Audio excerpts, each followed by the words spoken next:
Hi, everybody. I'm Ginger, the director of the Erasing Family film, and so good to see all of you tonight.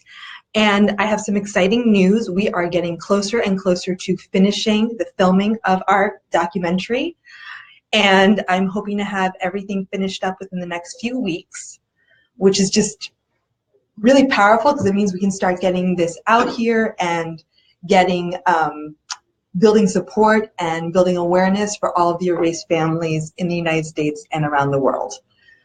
So we are, last weekend, just yesterday, I'm still a little jet lagged, I filmed a reunited son and mother in Florida. It was so emotionally powerful. The entire crew was just blown away by their story.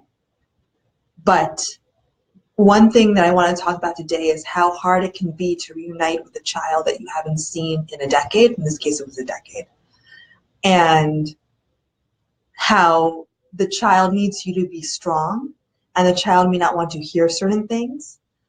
And that makes it very hard because the child will often blame you for not being there while you wanted to be there.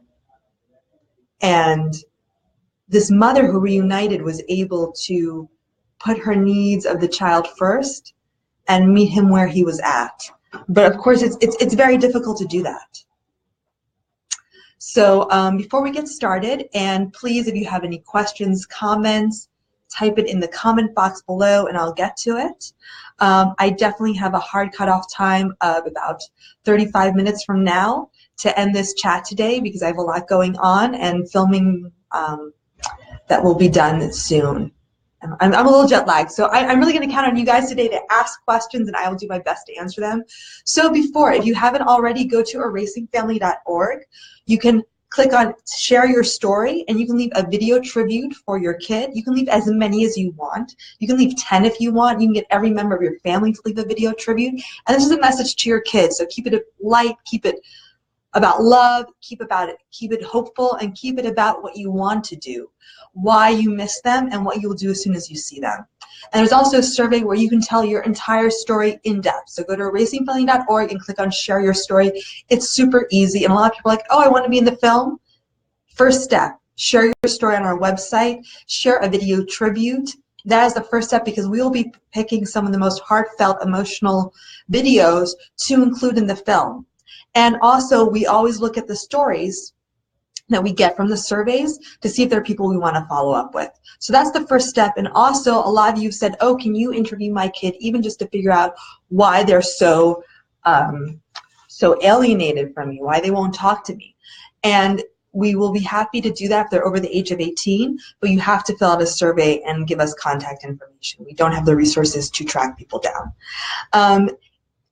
Other good news, the donations to our film fund, which are tax deductible in the US and in Canada, are pouring in, and we are on track to hire a great editor. I'm looking for an editor who has won an Oscar or similar, or has at least been nominated for one, because I think that's what we need to take this movie to the next level and get it in front of as many people as possible.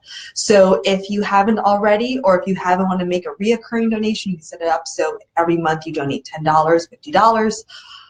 Please go to erasingfamily.org. Remember, any donation of over $50 gets your kid a dedication in the film, in the credits of the film, or a thank you. And we are nearing close to the completion date of our t-shirt campaign. And the way it works is if we don't sell a minimum, nobody gets them. So if you haven't already, go to our website, check out our page, and get a erased mom or erased dad or erased family t-shirt. They're much cooler than my thing. And we're doing them. We're keeping the prices super low, so it's not really a fundraiser. It's a way to get the word out there. So any questions for me before I launch in? Please, I am so jet lagged, and I'm going to be running around like a mad woman filming families, filming courts, filming stuff for the next 2 weeks. So I'm a little brain foggy. So please help me out and ask me a question. Ask me anything about the film, about my experience talking to kids, about tips. Before I get into today's subject, which is what happens when you haven't seen your child for a year, 5 years, 10 years, or more than that, right? So we're talking about very limited contact. And the child, now an adult, asks you, why weren't you there for me? Why didn't you live closer to me? Why didn't you come visit? And when you want to say that, the child says, whoa, whoa, you're turning yourself into a victim. I don't want to hear it.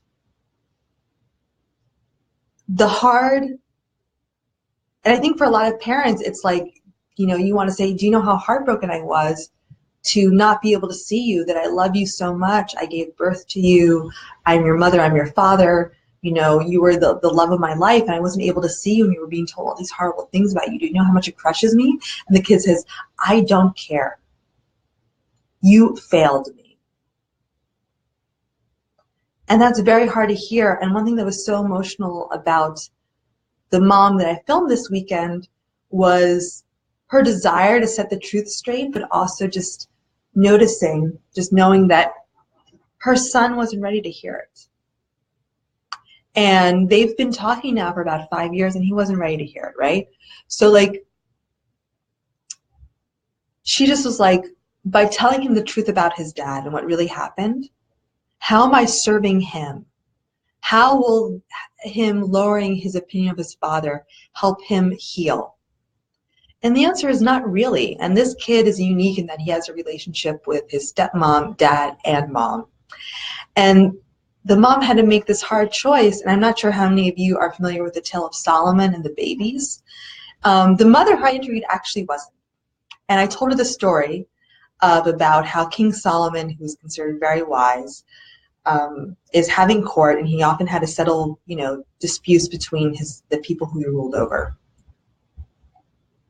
Two women show up with the same baby, both claiming that they are mothers of the baby. And of course, there's no DNA testing back then. So how do you figure out who's the mother? And so King Solomon calls over his swordsman, puts the baby on the table. The swordsman raises the sword and says, I will split the baby in half, and you'll each get half.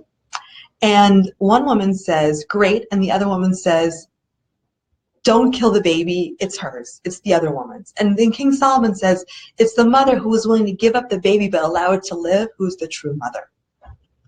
And a lot of times when you are reuniting or working in a relationship that has been severely damaged, if you want that relationship, the most important thing is the relationship of being able to talk to your child, being there and experiencing that child as much as you can. It means not telling them the truth if they're not ready for it, as hard and as painful as that is. And it can be very, very painful to hear, you know, you abandoned me, and you want to say, well, I tried to call, but I couldn't. I don't want to hear it. You know, it was your fault that you didn't figure out the way to be there, to go to court, to change your job, to move. And in a lot of cases, I'm also wondering if it's something that, you know, the kids, until they become parents themselves, will understand. Not all kids are like that. I've also interviewed kids who want to investigate and find everything out. They want to go through the court papers. They find it maybe not healing because it's hard, but to see what actually happened and why a parent was cut off from their life, it's very, you know, powerful for them, and it's very healing. But not all kids want that. Not all kids are ready for that, and it can change bit by bit. It can change year by year. And that's why it's so important in self-care and to stay strong, because you're going to have to deal with that child possibly wanting to have a relationship with you but not wanting to know the truth. And it is good and it is healthy if they have a relationship with both parents. We're not asking for the kids to choose. This documentary is about stopping the choice. And someone said this to me the other day. Not on a live chat. I think it was someone who I was talking to at a party. We spend most of our lives trying to change our family, and then if we're lucky enough, we learn to accept them for who they are. And in some cases, some kids, unfortunately, they have to accept parents who have mental illness, who have really tried to hurt the other parent, who are crazy, who have personality disorders. And accepting people is really, really hard in those cases, and we need to encourage our kids to accept imperfect parents, because all parents are imperfect. Acceptance doesn't mean not drawing boundaries. This is where people get confused. It doesn't mean being a doormat. It means really accepting everything. And just being open and taking what you can get, even if it's not perfect. Does anybody have any questions? Because if not, that's kind of what I had to say. I'm getting more succinct as I do this. So if anybody has a question, this is the time to ask right now. And while I'm waiting for a question to pop up, I'm beginning to develop a theory on how the reunification happens, because I'm beginning to see, I'm finally been able to talk to enough reunited children on camera and also over Skype, because a lot of them don't want to be on the film, to develop kind of systematically what happens with the kids, you know, what causes them to choose to reunite. And a lot of parents always ask, well, what can I say? And unfortunately, it's often chance. It's often a coincidence that spurns the kid. The kid I talked to, he talked to his mom because he went over to a dinner at his aunt's house, and the aunt said, your mom will be there. Are you okay with that? And he said, yeah, sure. Can I bring a friend? That's something interesting. All the kids say, can I bring a friend? Nobody wants to meet their parent alone, it seems. So encourage that. Because people still feel unsafe. They don't know what to meet because they've been told so many awful things about you, unfortunately.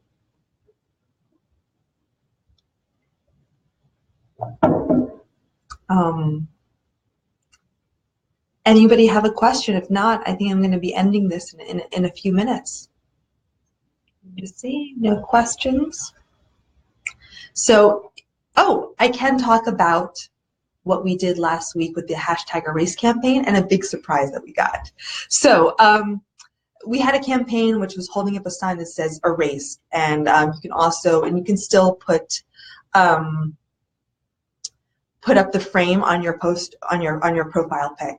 So one thing that just surprised me is, because the reason why we do the erase campaign isn't to talk to the children or to family members, it's to bring awareness to people what's going on and to spur them to question, to ask. It's a great excuse to say why you can't see your kids and explain it to people.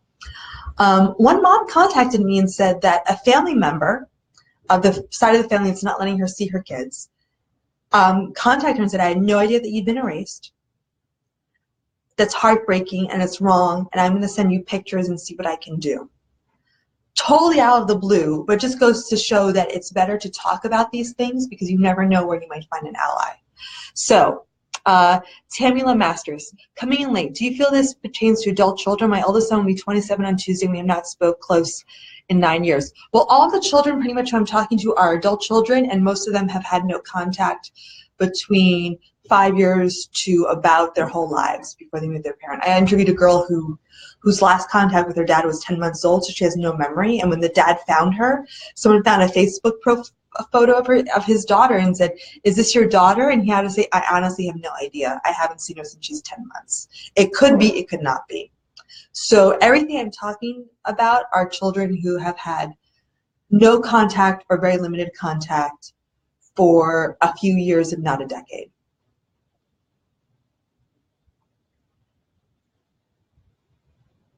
Susie Farrell, Robert's, how long can you fight for visitation if parental rights have not been terminated? You can fight until the kid turns 18. I think the question, though, and I talk about this in an episode about why nobody was in family court, is that if you're on year 5 or 6 of a legal fight and it's not happening, thinking realistically about, is this money well spent? Is this a way, how can you change your strategy? Is your lawyer not working for you? And possibly saying family court isn't working for me, and moving, you know, the battle to see your kids elsewhere. I talk to a lot of parents who say, I've been in family court now for 10 years, 12 years, 15 years since the kid has been born, and the judge hates me and will never give me visits. Like, okay, stop. Take all that money and time and become an advocate, talk to other people, find ways to communicate with your kids if there are. Sometimes dropping a legal fight can be very freeing, because then it's like, okay, we're not adversarial. What can we do here? it might not work, but if you know you can't win, stop fighting. Don't fight battles you can't win. Myra Vanderstraat, what do you think of Ryan Thomas Langton's service as an adult child? I feel he has great insight. I agree too. I haven't seen everything that he's done, but I think he's been super helpful in explaining. Ryan Thomas, he's an alienated kid who reunited with his dad, and he talks a lot about how, you know, there's a regime and how hard it is for kids to go against this regime, and he gives some very helpful tips on how to talk to your kids, how to keep it light, to not be like, I miss you, I want to see you, but asking them to think about good memories, engaging them, asking them to what I can do to make it right, what can I ask forgiveness for, right? And I think he does have some really good insight. I have reached out to him. He never got back to me. So if you know him, tell him I'd love to speak with Ryan. But most of what's interesting is that I think the way he breaks it down is very interesting, but, you know, and very helpful and very practical. And he doesn't get into like a lot of, you know, technical stuff, which I think is good. Most of the advice, and I've read a lot of books and talked to a lot of people, is the same. It's be strong, be healthy, work on yourself, find happiness, so when your child comes back to you, whenever that is, you are ready, you're strong enough to be there for them. Never talk ill about your ex. People always say, but, and it's like, dude, if you're complaining that your ex is talking ill about you, be the example that you want for your kid, right? Be that example.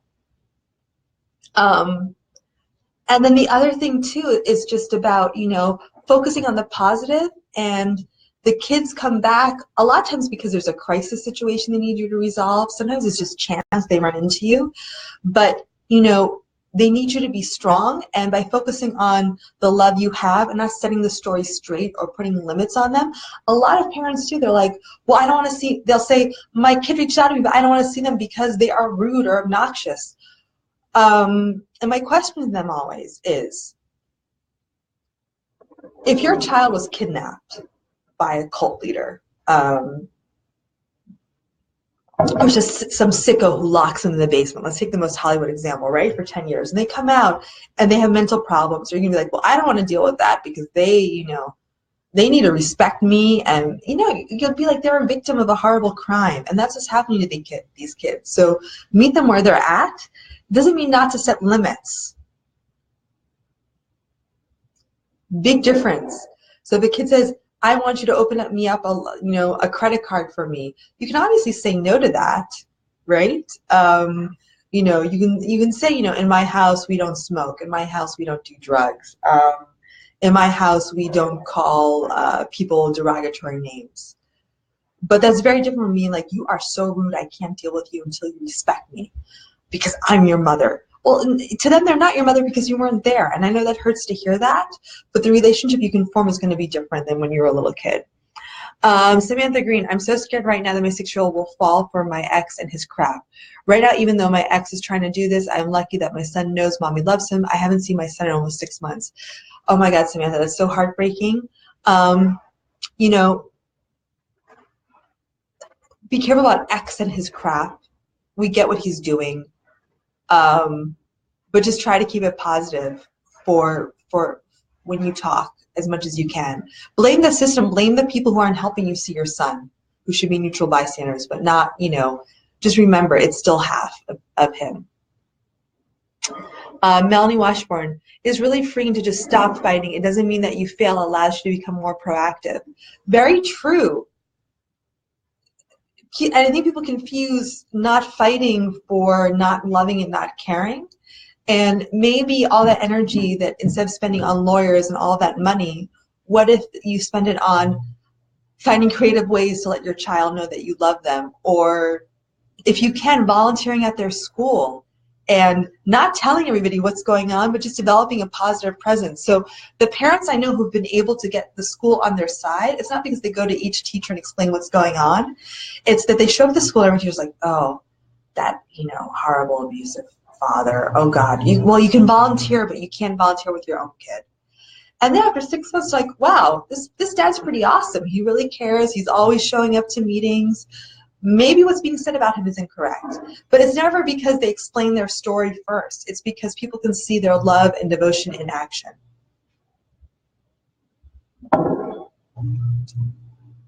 Chance McDermott, I had a relationship with my stepkids for almost 5 years until the divorce a year ago. Sadly, step-parents have no rights in the court. I have rights to our son together. It's been almost 2 years since I talked to my other kids. Any suggestions? However, my ex-wife refuses to talk to me. Well, I'm giving some general suggestions, Chance, but if you have something a little more specific, you know, I mean, it is hard with step-parents because you don't have rights to your stepkids. You know, so what are you trying to do? I think if you could be a little more specific with your question. Pete Tsai, you're white indeed shared parenting now. My kids are living with a manipulative, narcissistic mom. Instead of labeling, can you say something like, you know, a mom who manipulates them? How can I tell the truth about their mom and ask them to be aware of her? So you can't tell them the truth because either they're not going to believe you or they can't believe you, because imagine that they have to go home to this abusive person. You're not helping them in a way by telling them the truth. What you can say is that I know your mom is saying mean things about me, and I just want you to know that you can think for yourself. So have I ever been mean to you? And break it down to them like that and just be like, people sometimes say things out of hurt and anger that aren't true. And I want you to know that I'm always there for you and I always love you. And you can make up your own mind, but I understand if you can't, you know, contradict her, that you can't go against what she's saying. Samantha Green, I never talk about dad. He trashes me during the calls we have, but I continue to tell our son to love his dad. This is the judge in court's issue for failure to recognize. Our son will never know what dad is in my eyes. Wonderful. Wayne Todd, I'm going on 5 years. I agree. I can't speak to them. I just don't think too much for self-preservation. Yeah, sometimes you have to do block it and just stay focused on yourself. Myra Vanderstapp, totally raised at that point as a step-parent. Cassandra McMurphy, what do you think of Dr. Charles Childress Kern's protocols and what he has developed? I think it's very interesting. I'm not a psychologist, and I'm not, so I think what he's doing is great, but I'm not a psychologist, so what he does is very technical, and I don't feel I'm adapt to judge it because I don't practice psychology or work with kids in that way. Myra Vanderstadt, actions speak louder than words. Show love, show honesty. They'll remember that. Correct. Kids remember the pancake breakfast you make for them. They remember, you know, they really observe you as a person, and they don't listen to what you have to say. I mean, it's also like, if someone comes to you and says, I'm really honest, you can trust me, I'm the most honest person you'll ever meet. Doesn't that make you suspicious of them in a way? But if someone shows you honesty, you'll believe it. What about grandparents? Do you think they should have rights also? That's from Melba Hughes Harden. My opinion doesn't matter. What do you think? I'm not an arbitrator. I'm not the judge and jury of everybody. Wayne Todd, thank you for your wisdom and devotion. Thank you. Myra Vanderschaft, even the slightest bad comments will solidify to the child the other parent is right, that you are the bad parent. So true. I'll say it again, because Myra went through this as a kid.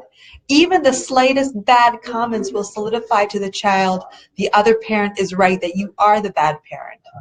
So it's one thing to talk. I mean, it's so different to be like, to explain to kids. Sometimes people say some things that they don't mean because they're angry or hurt. Have you ever said something mean about somebody because you were angry at them? And they'll probably say, yeah, I said my friend, you know, was a banana face because she, you know, didn't invite me to her pool party. Okay. Well, sometimes, unfortunately, your mom or dad is mad at me. And I know that must be very hard about you to hear these mean things, but just know that I'm doing everything I can so that stops, and I want you to be able to make up your own mind. But I understand if you can't go against what mommy says because you have to live with mommy. But just know in your mind you can always make your own decision, and it's good to judge things for yourself. Have I ever done this? You know, and you can talk to them if they're open to it. And if they're not, just focus on the positive. I think also a lot of times So here's another interesting from the kid who I interviewed this weekend. He said that one of the reasons why he stopped seeing his mom is that every time they had a visit, it was always about what's going on with you, let's talk, let's work through this, and then he'd get home and he'd get grilled by the other parents, well, what'd you do? Were you nervous or stressed? And finally he's like, it's just easier to not talk to anybody, to not see my mom. And that's why he made the decision, of course, it wasn't his alone, to not see his mom anymore. There's a lot of kids out there, especially if they're 10, who don't want, you to be their therapist. So it's always like, looking towards what can you do. And I know a lot of people have Reunited who the kid just says, I don't want to talk about the past, I just want to talk about the future. And what I love about my dad is he shows me unconditional love, and he's the first person who's shown me love in my whole life. But they don't say he sat me down and he told me the truth. We'll get lots of questions. Myra Vanderschaft says, no, I wasn't a kid, I was a step-parent. But still good advice. Can you talk a little about this happens to not only young children, but also to adolescents and teens? Anyone can be manipulated no matter what age. Very true. I mean, the kid who I just interviewed, he stopped seeing his mom at the age of 14. And he told her himself to her face, with his dad standing behind him, I don't want to see you anymore. I want no contact. So I think it's actually easier to manipulate older children and teenagers than younger kids. These younger kids, they will say something like a script and then contradict themselves very quickly. It's the classic, I don't like my dad is evil, I don't want to see him. Now that I've said that, can I get my piece of candy and go see my dad because I really love my dad? Like, they can't hold ideas in their heads, which is why, interviewing young kids can often be very easy for a very good trained professional, because their stories just like break down right away. I remember one judge who told me, he asked the child if he hated, what he felt about his father. He goes, I hate my dad. And the judge says, well, what football team do you support? And he said Boca. This was in Argentina, so that was the football team. And the kid just says, because my dad's a huge fan too, so of course I'm going to be a supporter of Boca. So he can't maintain, I hate my dad. But teenagers can often, they're like, if something gets so stressful for them, a lot of times, because they have a lot going on, this is important to understand, a little kid, their center of their universe is their mom and their dad and their siblings. As you become a teenager and think back, the center of your universe is your school, your friends, the boys or girls that you like, going out. It's not your parent. So, and that's a normal part of development. So these kids, if you put too much emphasis and too much stress, the result is, I don't want to see that parent anymore because it's so stressful and it's interfering with my life. And if I don't see that parent, I'll get a car and be able to do whatever I want. And it's just so annoying, ruining my plans, So just be careful of that. Christina Lee Smith, is science better than explanation? If the kids don't want an explanation, yes. Show them love. But if they're not ready to hear it, they're not ready to hear it. And it was so interesting when we were filming this son and this mother, and she began to explain why she wasn't there, and there was some very good reasons why. And he said, stop, I don't want to hear it. And you're putting yourself as a victim. And then, she said, you're right, I shouldn't see myself as a victim. And he just wasn't ready to hear it. The golden rule, if you have nothing good to say, don't say anything at all, is key when speaking of the ex. Very true. So there's other ways to set the record straight, which is asking the kids if they remember that, or just saying sometimes people say hurtful things and they're not true for other reasons. But don't get into, trying to convince them, because especially if you're a non-custodial parent and have limited access, they're almost always going to go with the custodial parent to protect themselves. So you're going to lose that battle. Chance McDermott, I guess just talking to them or taking them to a movie, but with all that's been done, it would feel uncomfortable for us, even if my ex-wife allowed it. I guess a lost cause. I would just still like to be there in their life somehow. Well, Chance, you said it. Just go to a movie and talk to them about other stuff, about school, make it fun. Help them with stuff. But it's like, if they say, I'm going to give an example from another kid I interviewed. The mom would always say, you can't see your dad because he's so melodramatic. He's hysterical. He's a drama queen. He just loves to yell and moan and blah, blah, blah. And he just creates problems. And then when she meets him, he's like, oh, he's pretty chill and cool. And he'd have to say, what did your mom say about me? Well, I'm a chill and cool person. I'm not dramatic. She was able to see that, and people pick up on that pretty quickly. He's violent and always yells. And if you never yell and you're never violent, falls away pretty quick.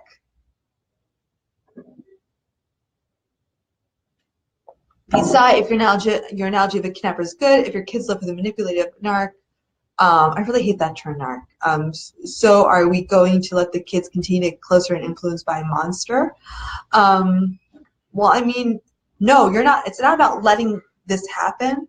And the ideal, obviously, is that, you know, the courts or some other institution would listen and give parents the help and therapy they need.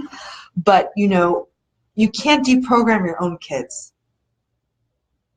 You can, by telling them the truth, you can only deprogram them with love and showing them something different. Melba Hughes Harden, my daughter passed away 3 days after childbirth. I'm so sorry. He did not want the child. He gave my granddaughter, he came back to her for 7 months and took her away without warning. Been in court for 9 years. My daughter's memory and her whole family has been erased. I'm so sorry, Melba. That is so tragic. Have you done a video tribute yet? Is there any way that your granddaughter can find you when she Googles herself online? Is there a way? Is there a blog out there? Is there, you know, is there stuff on Facebook where she can find her name and see you? Because obviously the family courts, they're not gonna get her back for you, unfortunately. But when she looks for you, will she be able to find you? Make yourself easy to find. Take your kid's name, and if they haven't done already, buy the domain name.com and put up a blog, and not an explanation of your story, okay? Just saying, we miss you, we love you, here's our family, here are your cousins, your aunts, your uncles, your grandparents, we're all dying to meet you. And then say, it's not about choosing sides. It's not, we don't want to take you away, we want to expand your love, and know there's a whole family waiting for you whenever you're ready, and we're here. Mary Cheney, my 18-year-old didn't visit at Christmas or see me on his birthday. I'm so sorry.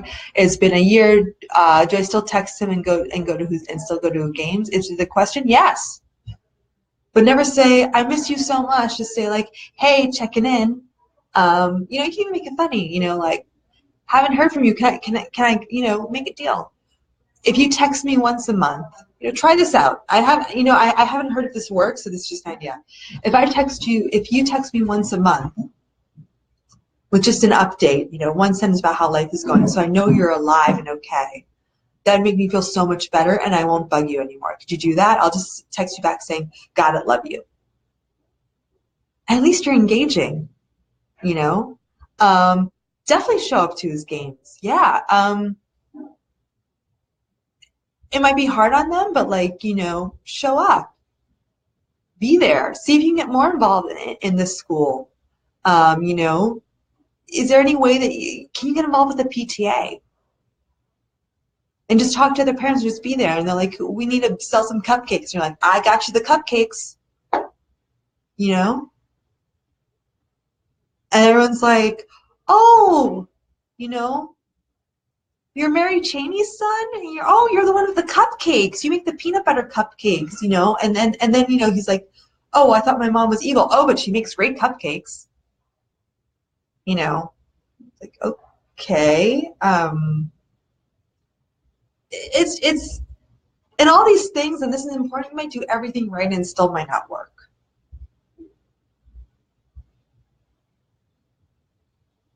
Not, you know, and this is like the horrible, like, truth. It's like, not everybody's going to be reunited. Not everyone is going to be reunited right now.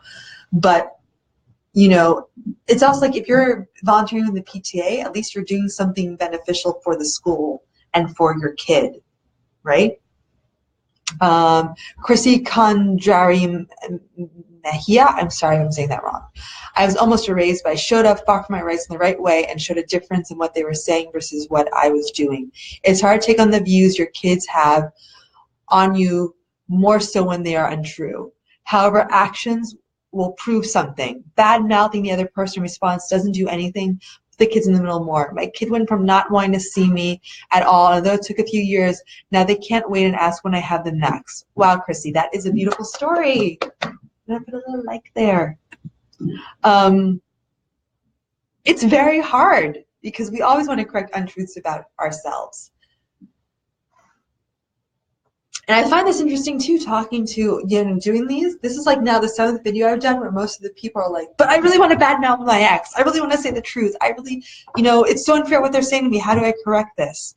And everyone who's reunited says it's not about that. And it's really hard.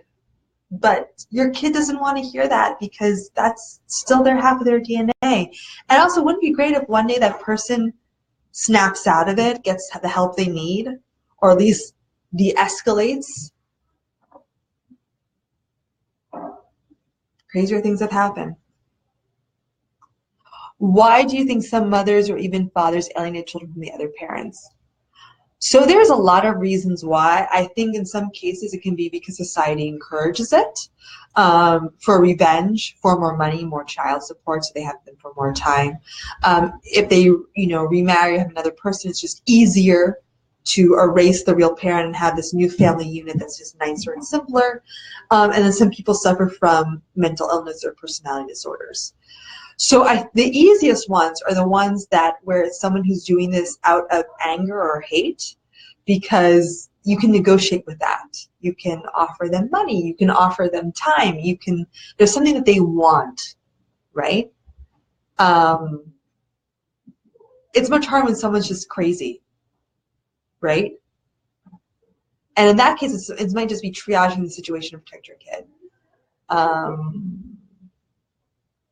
Tonya Lynn Bryan, stepmom, has my kids. Any advice about our 2 teenage daughters were alienated away from me, mom, and their entire extended family for 3 years before being alienated away from both me, mom, and dad by stepmom because of the dad and stepmom's divorce? Wow, I've seen this one before. You're not the first person to ask me this. She has no legal rights, and the court order that gives us joint legal custody is not being enforced. I've not seen my daughter in 5 years and live 3,000 miles away. I don't know how to get it enforced. I'm not a lawyer, number one. Number two, and sometimes there's money issues here. So is there a way that you can go visit them, go show up? Can you and the dad make a united front? Can other family members get involved and see what they can do? If you and the dad go and say, that there's a problem with the stepmom, that's much stronger possibly in court than you fighting it alone. So I would say make peace with the dad first. Get on the same page and be like, okay, how are we going to get our kids back, and work together on this? And there are no formulas for this. Sometimes it's trial and error, and kids are different. There's some kids who are like outgoing.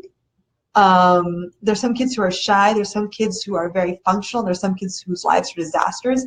So I don't know your kids. I'm not a psychiatrist or a psychologist, and I don't play one on the internet. Clara Bowles, what do you tell parents whose teen children have been so severely alienated that they have panic attacks and tell you they're literally shaking while talking on the phone with you? Don't we have a responsibility to alert the authorities that they're being severely psychologically abused? Yes, I'm not sure if they will do anything or care. Ideal world, that would be great. I haven't talked about this, but in some cases, it's about taking a step back and not forcing the contact if it's so painful, but just always letting the kid know that you're not punishing them, that you're always there for them. But if they're so panicking without an intervention, I don't see how, and it's a hard choice. But what's interesting is by stepping back, it doesn't mean that you don't want to see them or you gave up. It's just giving it space. Because if they have a panic attack, if you call on the phone, and this is very hard, but especially if they're older, because, if you go to court, they're going to say, well, they're 17. They don't want to see you. They have a panic attack. Tough luck. Melba Hughes Harding, yes, I made her own Facebook page. Awesome.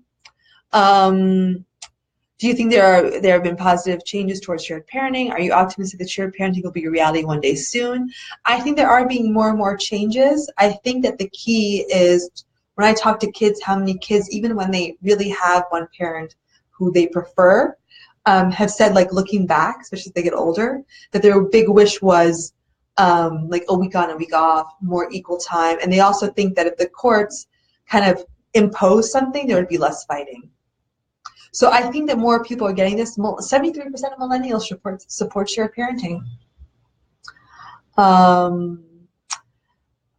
Tim Taman, our therapist told us that all you're saying and that it may take until 30s or 40s before they may understand what really happened. Yes. Ex took my daughter at 18, changed her name, started doing it earlier, but now it's official. Agree about money in court, spent more than 10,000 with legal fighting to get visitation. Manipulation still happens. Always praying, loving, love them no matter what. Very strong. Very good advice. What advice can you give me? I'm a grandmother of 2 little boys. So Melissa Fivas, all the advice I've been giving today, all the advice on the other videos. Just be positive and strong and keep loving. Get yourself help. If you need to vent, you vent with a therapist or a friend who really will keep it secret. Don't vent on Facebook or social media. You know, and work on being so strong so when the day they find you, you can give them a hug and be there and, you know, be there for them. I have heard from kids who do reunite, who reach out to the other parent and find them so broken that they're like, I can't have a relationship with this person because I will be giving up this whole support system, which they know is unhealthy, but it's the money of this family to be with this person who's so broken. They choose the alienating side a lot of times. Mary A. Blige, my 2 older daughters alienated their 2 younger sisters until they agreed to believe their dad's stories and denounced me. Once the younger 2 became adults, they had no choice but to join their dads and sisters. I'm so sorry, Mary. Just stay strong and just keep that, you know, keep fighting for them. Don Ruin, you're doing so much good. You are changing people's lives and helping so many. Texas supports all you're doing for the cause. Thank you, Don. That's wonderful to hear. I hope this is helpful. So just, I have to close out. So I keep flipping my hair, not because I'm vain, but so you can see my shirt. So a few things. One, if you haven't already, go to erasingfamily.org. Click on Share Your Story. Leave a video tribute to your kid, and you can make as many as you want. You can make one for each kid. You can make one each day of the week. You get everyone in your family to make a video tribute. We'll be picking some of the best to put in the film. So really do that, and then fill out the survey. We can't use your video in the film if you don't fill out a survey, and also it's a way that we can understand your story better. So it's a survey in the sense that it's a place to really go in depth with your own story. If you haven't already, tax-deductible donation to our film fund. We're getting very close to finishing, so we need all the help we can get to make this movie the best possible, get it out there. So it's not just some video on the internet, but really gets press coverage about this issue. Wow, a lot more questions. So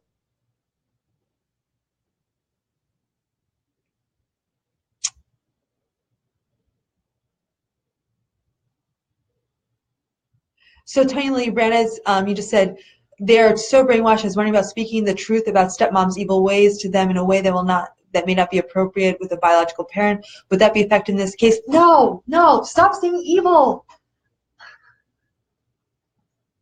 Stop saying I need them to learn the truth. Show them love.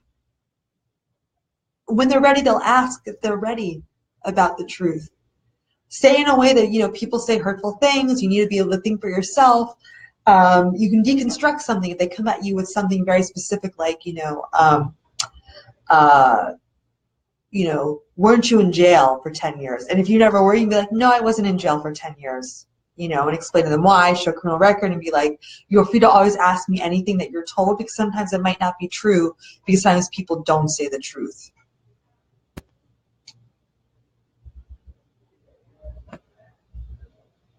Mary Blige, there's nothing to fight for. I'm invisible. You're not invisible. Your kids think about you whether you know it or not. Meditate on them. Send them messages. Send them thoughts of love. They can feel it. I'm sure that their parents who dream of their kids are kids who dream of their parents in maybe very symbolic ways. Chance McDermott, do you sell the shirts? Yes, and we only have like one more day until you can't buy them. So go to our website, erasingfamily.org, look for the place where you can buy shirts, and please buy one for yourself, buy one for a friend, buy one for another family member. We have Erased Dad, Erased Mom, and Erased Family t-shirts.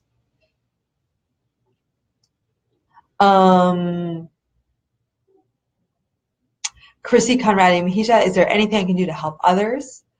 Mary Blodgett, actually someone told me that they never think of me anymore. It's been 7 years. Who? Someone who can see into their brains? A psychic? A mind reader? Someone who could them up to an MRI? Of course they think about you. Don't you think that the person who was saying that was trying to hurt you? Or maybe the kids say, well, I don't think about her anymore. But of course, they'll always think about you. Even if they've never seen you, they think about you. That's one thing I've learned too. Even the kids who never saw their parents, whose parents were killed right after they were born, who were brought up, and I really have to go after this, okay? So no more questions. A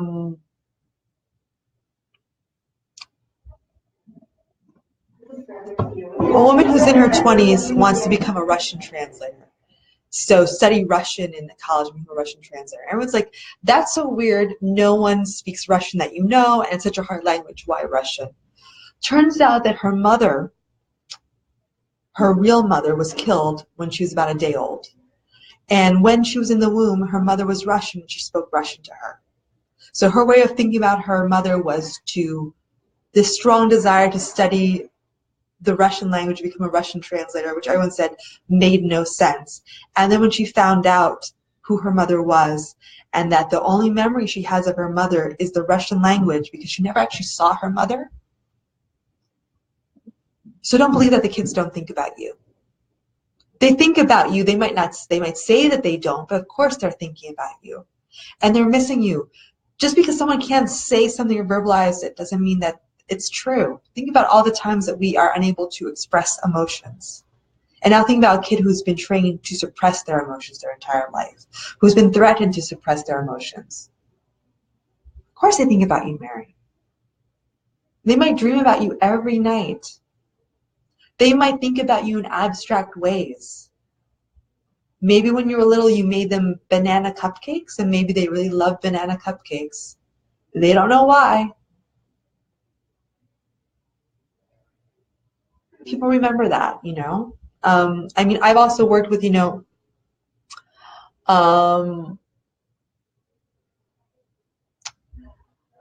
so just to share, she will find her way back to me and I will build the path. So they have to find their way, but you have to build the path.